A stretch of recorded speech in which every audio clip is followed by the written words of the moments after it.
Magandang sikat ng araw ngayon guys. Ayan, dito kami sa garden at kailangan ng gupit mo. Kaya ayan ang aming tatay. Siyang naggupit ng aming damo ngayon.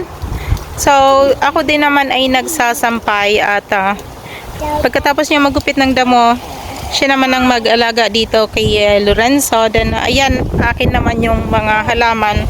Kailangan ko yung putulan. Kailangan ko na lahat yung putulan dahil masyado na siyang mataas, o kung tutusin mataas pa sa akin. Sobrang taas sa akin, kaya ayan.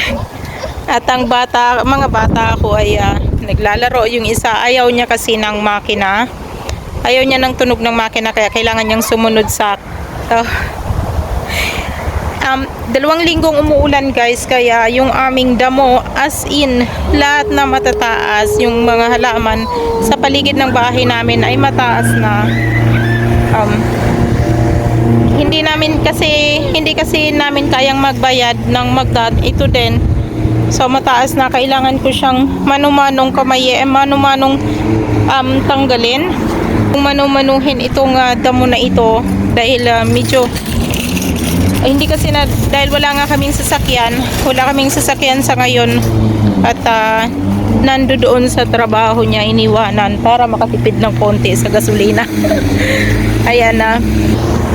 So siya muna dyan, tapos siya muna ang magdadamo at ako naman sa susunod dito sa mga halaman na. Ang daming mushroom dito, oh. Ang daming mushroom, kaya dadaanan na rin naman siya ng machine kasi dadaan yung aming magbabasura ng Lunes. Ayan. Sa magkatulong kami para hindi na kami magbayad. Kailangan namin pagtulungan sa sobrang laki ng aming garden.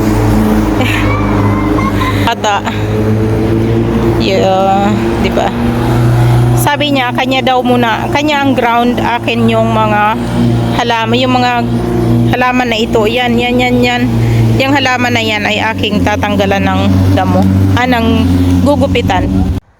Kami na nga lang pala guys ang gumagawa nito dahil medyo pricey kapag kami ay nagbayad pa ng gagawa nito sa aming garden. Dahil sinubukan namin nung nakaraang taon, nagbayad kami doon lang sa harapan, doon lang sa mismong bakod namin kasi ay halaman din. Pero ang binayad namin ay 80 pounds. Doon lang yon. Baka kapag kasama pa itong mismong sa loob ng garden at sa tagiliran namin, baka umabot ng 200 o mahigit pa. Kaya para makatipid kami na lang ang gagawa at pag pinagtutulungan talaga namin itong gawin. Kung minsan nga naisip ko, bakit kaya yung may-ari ng bahay na ito ay nagtanim ng napakaraming halaman na ganito at sobrang lawak pa ng garden. Talagang meron pa sa tagiliran, meron sa likuran.